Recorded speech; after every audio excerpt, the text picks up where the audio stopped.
बिस्मिल्लाहिर्रहमानिर्रहीम। आज हम सेकेंड ईयर के फ़िज़िक्स का चैप्टर 12 स्टार्ट करने लगे हैं, जिसका नाम है इलेक्ट्रोस्टैटिक्स।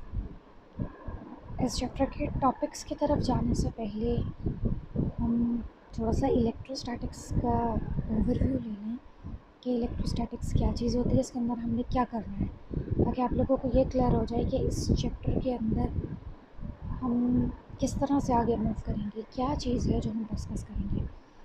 तो अगर आप गौर करें इस वर्ड इलेक्ट्रोस्टैटिक्स पर, तो इसके दो पार्ट्स होते हैं, जैसा कि अंडरलाइन पे किया हुआ है। First part is electro and the second part is statics.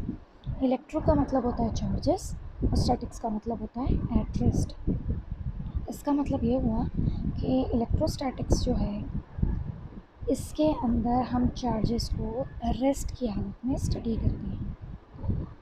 तो अब आपको क्लियर हो गया होगा कि इस चैप्टर के अंदर जितनी भी चीज़ें स्टडी करेंगे चार्जेस के बारे में, उसकी प्रॉपर्टीज़, उसके फीचर्स, फिर इनकी एप्लीकेशंस, जितनी भी चीज़ें होंगी, इन सब में चार्जेस रेस्ट के फॉर्म में होंगे। ठीक है, तो शुरू करते हैं अपने चैप्टर को।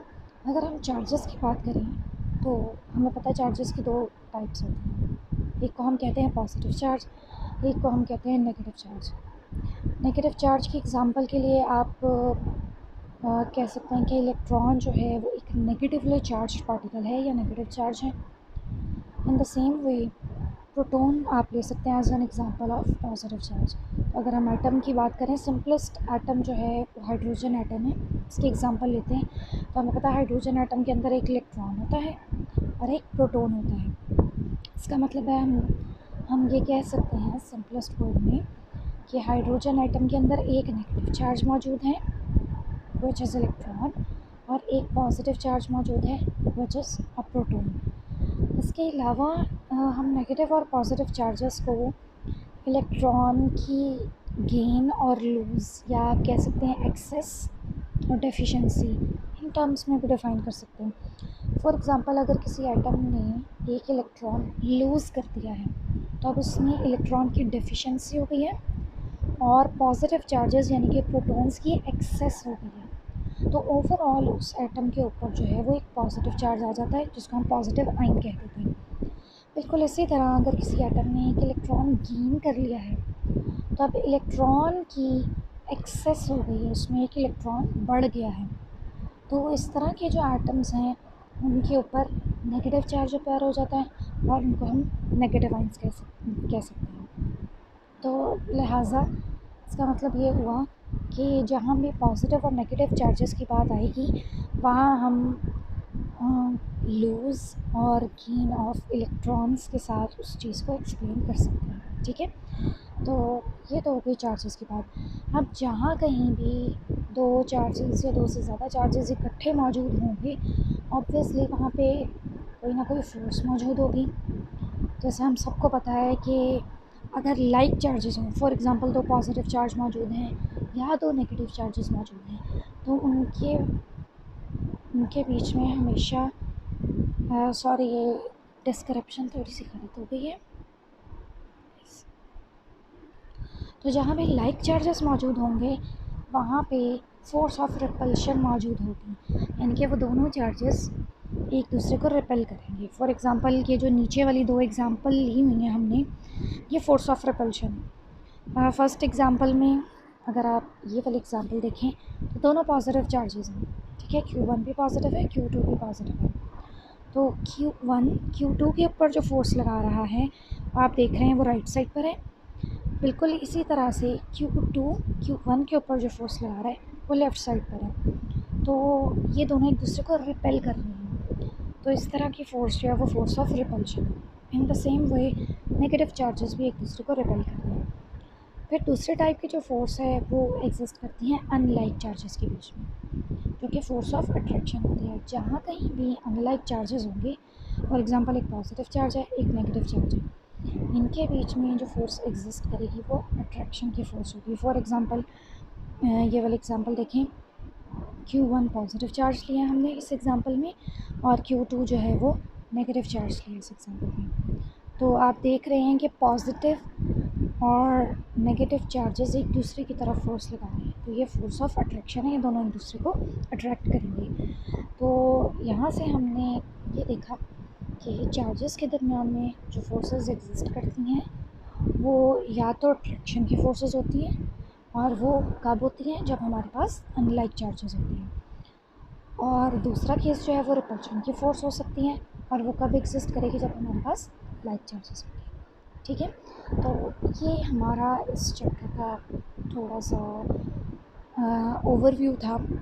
अब सवाल ये पैदा होता है कि ये जो फोर्स है इसको हमने किस तरह से मेजर करना है, इसको हम किस तरह से डिटर्मिन कर सकते हैं। मेरे पास दो चार्जेस हैं, मुझे ये कैसे पता चलेगा कि इनके दरमियान जो फोर्स है उसकी क्या क्वांटिटी है, कितनी फ़ोर्स लग रही है, किस डायरेक्शन में लग रही है, कौन सा चार्ज ज़्यादा फोर्स लगा रहा है, कौन सा चार्ज कम फोर्स लगा रहा है। तो ये सारी चीज़ें डिस्कस करते हैं हम अपने टॉपिक में, जिसका नाम है कूलम्स लॉ। तो basically Coulomb's law is concern with the measurement of the force. अब आपको पता है कि फ़ोर्स जो है वो एक वेक्टर क्वांटिटी है, ठीक है। तो वेक्टर क्वांटिटी है, लिहाजा इसका एक मैग्नीट्यूड होगा और एक इसकी डायरेक्शन होगी। तो सबसे पहले जो है हम ये देखते हैं कि हमने फ़ोर्स की मैग्नीट्यूड को किस तरह से मेजर करना है। तो फ़ोर्स की मैग्नीट्यूड या क्वांटिटी मेजर करने के लिए हमें कूलम ने एक लॉ दिया था जिसको हम कूलम्स लॉ कहते हैं। कूलम्स लॉ क्या कहता है? कूलम्स लॉ कहता है कि दो चार्जेस Q1 और Q2, जैसे कि आपको इस फिगर में नज़र आ रहा है, हमारे पास दो चार्जेस हैं Q1 और Q2, ये दोनों एक दूसरे से r डिस्टेंस के फासले पर रखे हुए हैं, ठीक है। अब इन दोनों के बीच में जो फोर्स एग्जिस्ट कर रही है, सपोज़ वो F है, तो कूलम ने कहा कि ये जो फोर्स है ये चार्जेस की मैग्नीट्यूड के प्रोडक्ट के डायरेक्टली प्रोपोर्शनल है, ठीक है। F is directly proportional to the product of magnitude of charges and inversely proportional to the square of the distance between these two charges। r distance था तो r square इसका square हो गया। तो ये जो है ये कूलम्स लॉ है, जो कि कहता है कि force product of magnitude of charges के डायरेक्टली प्रोपोर्शनल है और इन्वर्सली प्रोपोर्शनल है स्क्वायर्ड डिस्टेंस की। अगर हम इन दोनों को कंबाइन करें तो हमारे पास ये फॉर्म आ जाती है, F is directly proportional to Q1 Q2 over r square. जब हम प्रोपोर्शनैलिटी के साइन को चेंज करेंगे इक्वालिटी में तो हमारे पास एक कांस्टेंट आ जाएगा जिसको हमने यहाँ K लिखा है। तो the expression becomes F equals to K Q1 Q2 over r square, where K is the proportionality constant और इसका नाम है कूलम्स कांस्टेंट, ठीक है। अब कूलम्स कांस्टेंट जो है इसकी क्या प्रॉपर्टीज़ होती हैं या ये क्या चीज़ डिस्क्राइब करता है ये देखते हैं हम। तो सबसे पहली चीज़ जो है K की जो वैल्यू है, कूलम्स कांस्टेंट की जो वैल्यू है वो हमारे पास डिपेंड करती है मीडियम के ऊपर। चार्जेस के बीच में जो मीडियम है मौजूद है वो आपकी कांस्टेंट की वैल्यू को चेंज कर देगा। तो हमारे पास यहाँ दो केसेस हैं। अगर तो आपके पास मीडियम फ्री स्पेस है, फ्री स्पेस या वैक्यूम कहते हैं, अगर आपके पास चार्जेस के बीच में कोई मीडियम नहीं है, फ्री स्पेस है, वैक्यूम है, तो K की जो वैल्यू है that is equal to 1/4 pi epsilon naught, और इसकी वैल्यू आती है 9 × 10⁻⁹ न्यूटन मीटर स्क्वायर कूलम पर स्क्वायर। ये याद रखिएगा कि यहाँ हम SI यूनिट्स की बात कर रहे हैं। अगर हम सिस्टम ऑफ यूनिट्स चेंज कर देंगे तो इसकी वैल्यू भी चेंज हो जाएगी, ठीक है। तो फ्री स्पेस या वैक्यूम के अंदर K की जो वैल्यू है वो है 1/4 पाई एप्सिलॉन नॉट, और इसकी वैल्यू है 9 × 10⁻⁹ न्यूटन मीटर स्क्वायर पर कूलम स्क्वायर इन SI यूनिट्स, राइट। अब यहाँ सवाल ये पैदा होता है कि एप्सिलॉन नॉट क्या चीज़ है। तो एप्सिलॉन नॉट एक और कांस्टेंट है जिसको हम कहते हैं परमिटिविटी ऑफ फ्री स्पेस। जैसे कि नाम जाहिर कर रहा है कि ये फ्री स्पेस के अंदर परमिटिविटी है कि फोर्स कितनी इजीली एक चार्ज से दूसरे चार्ज तक मूव करे, ठीक है। तो ये एक कांस्टेंट है जो कि स्पेसिफिकली फ्री स्पेस या वैक्यूम के लिए, और इसकी फ्री स्पेस के अंदर जो वैल्यू है वो है 8.85 × 10⁻⁻12 पर न्यूटन पर मीटर स्क्वायर कूलम स्क्वायर, ये भी ऐसा यूनिट है। ठीक है, तो ये तो बात हो गई जब हमारे चार्जेस के बीच में कोई मीडिया मौजूद नहीं था, या फ्री स्पेस मौजूद थी, या वैक्यूम मौजूद था। ठीक है, दूसरा हमारे पास जो केस है वो हो सकता है डाइलेक्ट्रिक, कि अगर आपके चार्जेस के दरमियान डाइलेक्ट्रिक मौजूद है तो के की वैल्यू जो है वो चेंज हो जाएगी पाई फैक्टर 1/एप्सिलॉन आर। के की वैल्यू क्या बन जाएगी, 1/4 pi epsilon naught into epsilon r, where epsilon r is the permittivity in the dielectric medium, जिसको हम रिलेटिव परमिटिविटी भी कहते हैं। और इसकी वैल्यू जो है वो डिपेंड करती है डाइलेक्ट्रिक मीडियम पे। इसकी वैल्यू फॉर एग्ज़ाम्पल अगर हम फ्री स्पेस की बात करें तो इसकी वैल्यू हम 1 लेंगे। तो जब आप यहाँ एप्सिलॉन आर की जगह 1 पुट कर देंगे तो 1/4 पाई एप्सिलॉन नॉट बन जाएगा, जो कि बिल्कुल फ्री स्पेस की वैल्यू आ जाएगी के। ठीक है, तो एप्सिलॉन आर जो है इसकी वैल्यू डिपेंड करेगी आपके डाइलेक्ट्रिक मीडियम के ऊपर। जिस नेचर का मीडियम होगा उस नेचर की वैल्यू होगी एप्सिलॉन आर की। अब अगर हम इन वैल्यूज़ को फार्मूला के अंदर पुट करें तो वैक्यूम के लिए आपकी फोर्स का एक्सप्रेशन बन जाएगा, के की वैल्यू पुट कर दें वैक्यूम वाली, 1/4 pi epsilon naught into Q1 Q2 over r square. ठीक है, सिमिलरली अगर आप मीडियम की बात करें तो मीडियम के अंदर आपके एक्सप्रेशन जो है फोर्स का वो क्या बन जाएगा, 1/4 pi epsilon naught epsilon r into Q1 Q2 over r square. तो ये जो है ये फोर्सेस के एक्सप्रेशन बन गए हैं। सॉरी, अगर आप ये देख सकें जी, तो ये जो है ये फोर्सेस के एक्सप्रेशन जो है वो मौजूद हैं यहाँ पे। ठीक है, और ये आप बाकी ये एक्सप्रेशंस इनकी वैल्यूज़ देख सकते हैं। ठीक है,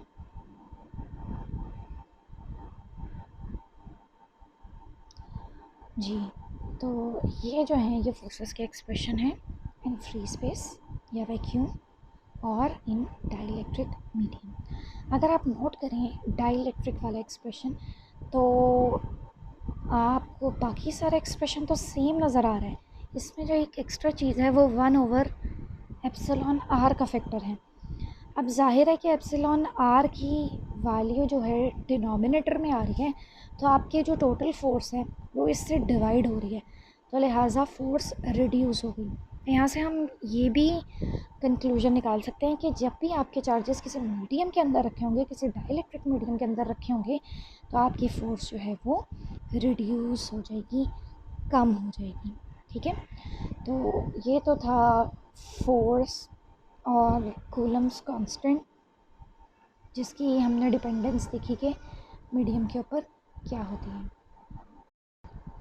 अच्छा, ये आपको एक टेबल नज़र आ रहा होगा, इसके लेफ़्ट वाले कॉलम में मटेरियल मौजूद है और राइट वाले कॉलम में इनकी रिलेटिव परमिटिविटी लिखी हुई है। तो आप देख रहे हैं कि वैक्यूम को जो हमने वैल्यू असाइन की है एप्सिलॉन आर या रिलेटिव परमिटिविटी की वो 1 है। फिर एयर के लिए ये वैल्यू 1.0006 है। तो एयर की और वैक्यूम की आप देख रहे हैं कि बहुत माइनर सा डिफरेंस है। ठीक है, तो इनके जो फोर्सेस हैं इनके अंदर, यानी कि आपने 2 चार्जेस वैक्यूम में रखे हुए हैं और 2 चार्जेस आपने रखे हुए हैं एयर में, तो इनके फोर्सेस की वैल्यूज़ में थोड़ा सा ही फ़र्क आएगा। ठीक है, बाकी अमोनिया देखें तो इसकी वैल्यू 22 से 25 तक हो सकती है, इसी तरह बैकेलाइट है एंड सो ऑन। तो आप देख रहे हैं इन सब की वैल्यू ग्रेटर देन 1 है, तो लिहाजा जब ये वैल्यू डिनोमिनेटर में आएगी तो ये आपकी फोर्स को रिड्यूस कर देगी। ठीक है, तो यहाँ तक जो है हमने देख लिया कि फोर्स की मैग्नीट्यूड हम किस तरह से कैलकुलेट कर सकते हैं।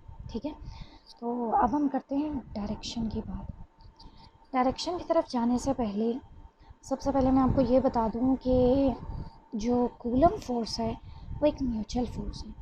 म्यूचुअल फोर्स का क्या मतलब होता है कि आपके पास 2 चार्जेस हैं Q1 Q2, तो जितनी फोर्स Q1 चार्ज Q2 पर लगाएगा उतनी ही force charge Q2 charge Q1 पर भी लगाएगा। तो ये जो चीज़ है इसको हम म्यूचुअल फोर्स को कहते हैं।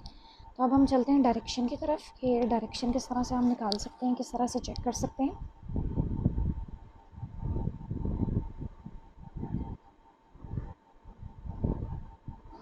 जी, तो म्यूचुअल फोर्स के कॉन्सेप्ट को यूज़ करके हम अब डायरेक्शन फाइंड करने की कोशिश करते हैं। ठीक है, तो अभी मैंने जैसे कि बताया कि म्यूचुअल फोर्स क्या होती है कि जितनी force Q1 charge Q2 charge पर लगा रहा है, उतनी ही फोर्स चार्ज Q2 भी Q1 के ऊपर लगाएगा, चाहे वो रिपल्शन की फ़ोर्स हो, चाहे वो अट्रैक्शन की फ़ोर्स हो।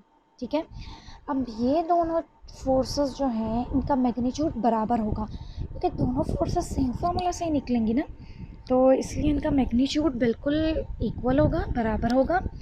लेकिन इनकी जो डायरेक्शन है वो अपोजिट होगी। आप देख सकते हैं कि Q1 Q2 के ऊपर जो फोर्स लगा रहा है, जिसको मैंने F21 लिखा है वो राइट साइड पर एक्ट कर रही है। इसी तरह Q2 चार्ज जो Q1 के ऊपर फोर्स लगा रहा है, जिसको मैंने F12 लिखा है, लेफ़्ट साइड पर एक्ट कर रही है। तो इसका मतलब ये हुआ कि इन दोनों की डायरेक्शन जो है ये अपोजिट होती है। यहाँ से हमने क्या कंक्लूजन निकाला कि फोर्स, कूलम फोर्स जो है वो एक म्यूचुअल फोर्स है और दोनों चार्जेस एक दूसरे के ऊपर फोर्स लगाते हैं जो मैग्नीट्यूड में बराबर होती हैं, लेकिन की डायरेक्शन ऑपोजिट होती है। और डायरेक्शन को ऑपोजिट दिखाने के लिए हमने यहाँ पे एक नेगेटिव साइन इंट्रोड्यूस करा है। ठीक है, तो अब हम देखते हैं कि डायरेक्शन हमने किस तरह से निकाली। ठीक है, तो उसके लिए सबसे पहले हमें ये पता होना चाहिए कि जो फोर्स है, जो कूलम फोर्स है, वो हमेशा उस लाइन के अलॉन्ग एक्ट करेगी जो चार्जेस को जॉइन कर रहे हैं। फॉर एग्ज़ाम्पल आपके पास ये दो चार्जेस हैं, अगर मैं यहाँ पे बना सकूँ Q1 और ये है चार्ज Q2, तो ये लाइन जो है ये इनको जॉइन कर रही है। तो Q1 Q2 के ऊपर जो फोर्स लगाएगा वो इस लाइन के अलॉन्ग होगी, जिसको हमने F21 कहा है। सिमिलरली मैं अगर दोबारा से इनको बनाऊँ तो Q2 Q1 के ऊपर जो फोर्स लगा रहा है वो भी इसी लाइन के अलॉन्ग होगी, इसको हमने F12 कहा था। ठीक है,